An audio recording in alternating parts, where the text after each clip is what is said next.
It's pretty clear that there's a concerted effort by people on the left to disrupt these rallies, to disrupt these events, and that needs to be condemned, and we condemn that.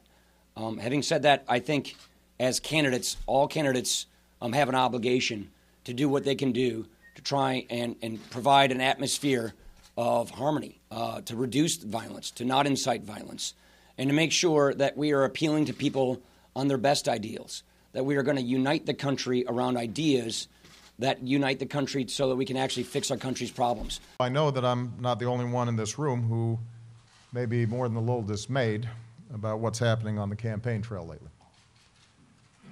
We have heard vulgar and divisive rhetoric aimed at women and minorities, at Americans who don't look like us or pray like us or vote like we do. We've seen misguided attempts to shut down that speech, however offensive it may be. We live in a country where free speech is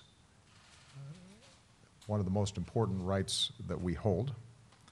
In response to those attempts, we've seen actual violence.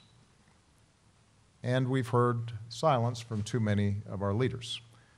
Speaker Ryan, I appreciated the words on this topic that you shared with us this morning, but too often we've accepted this as somehow the new normal.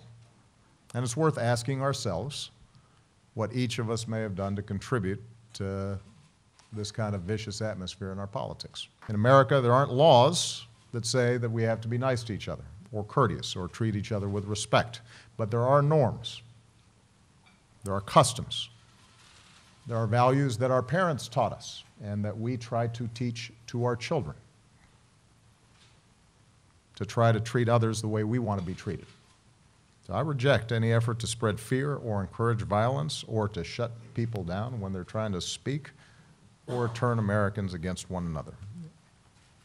And I think as a citizen who will still be leading this office, I will not support somebody who practices that kind of politics.